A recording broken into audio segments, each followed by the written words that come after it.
Table or truth? Okay, so the blame goes towards the easily swayed internet crowd that gets fed an idea, then wants to basically just look for a scapegoat, which would have been the Capitol Police, right?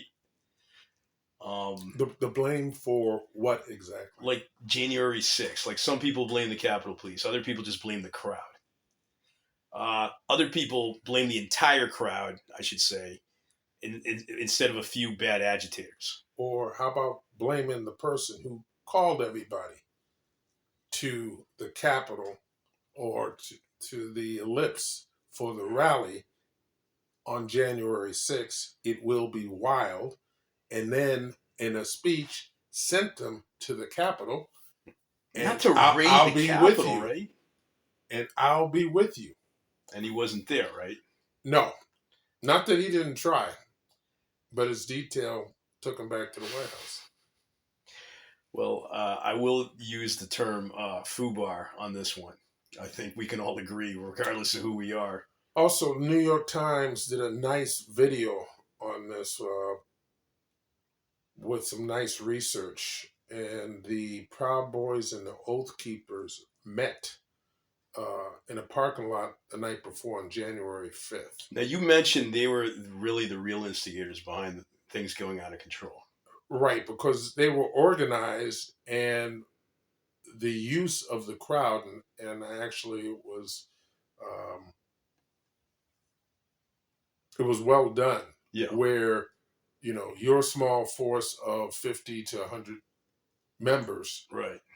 can't take out, what they had with the Capitol Police also. But you can with a mob. Right, exactly. Right. So what you do is you make the openings, and what the New York Times video showed, which was ingenious, were Oath Keepers and other members who were actually opening up or forcing open the barricades. And of course, they said, "Come on through." Those people should definitely get. Well, they did. Yeah, right. We saw anywhere from 22 years on down.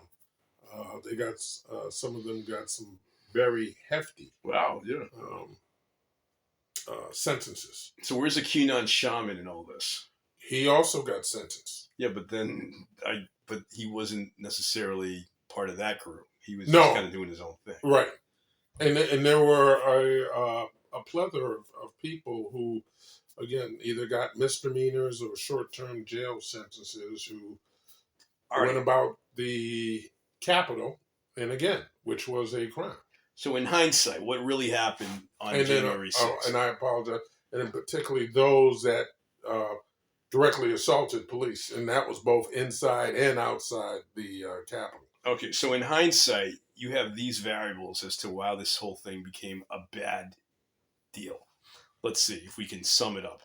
You had instigators from Proud Boys and such groups like that really used the crowd and knew how to manipulate them into a mob. So I suppose one could take the blame there. If I was an alien that had to judge the human race here, all right. You have the mob, not the whole crowd, but a lot of people that are easily swayed by a situation that let themselves get whipped into a mob. I suppose there's some blame to be there. You have a few people that just happen to want to go sightseeing that day and take a selfie, and got swayed into the whole debacle because of every other knucklehead, which is actually why I avoid mosh pits, by the way, at shows, because it's easy to just lose a shoe or get a tooth when you get hit. Yeah, exactly. Yeah. So you go at your own discretion when you're in a mob or in a crowd where you can sense that the crowd's starting to go out of control. But a little bit of the blame goes there. You have Capitol Police that some videos they were letting people like QAnon shaman to go by, which makes no sense. I suppose there's a little bit of blame to go there. Not all Capitol Police, but that still doesn't add up. You have somewhere on the high end of the bureaucratic ladder, you've got people that clearly either should be fired as commanders or whatever, who could have clearly seen this happening as a day of debacle and should have had the National Guard as a backup, and they didn't have it, which doesn't make sense. I think some of the blame goes to the real higher ups. At the time, I think that would have been Nancy Pelosi because she was in charge of the Capitol Police, but I could be wrong about that, so don't quote me on that. Okay, but no, excuse me, and I may be wrong, but I believe the Sergeant at Arms and some other high-ranking Capitol Police either resign or were asked to leave. Assholey, is that what you said? Asked to leave. Oh, I was like, that's an interesting verb. I've never heard it. Well, not even a verb. An adjective, I guess. Yeah, my bad. Okay, so you have all those individuals. And you also have whoever is the knucklehead that wrote the protocol for defense of the Capitol building, which is just blows my mind. It's one of the most important, if not the most important building in the country. And they had the shittiest of security like protocol apparently in the event of a mob. I mean, what's going to ever happen if we get invaded by aliens?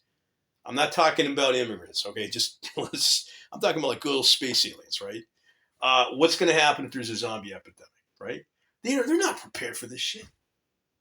Excuse my language. I'm sorry. My niece might be watching. I told myself I'd start to be a little bit more I got 2 letters for What's you that I tell people in a case like this.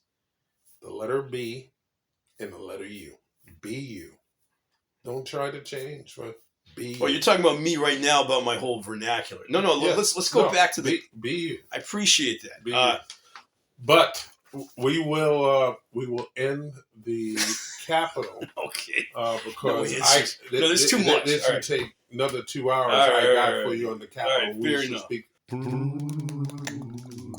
We take our craft so seriously, I spent 6 years just working on the edits for this particular episode alone.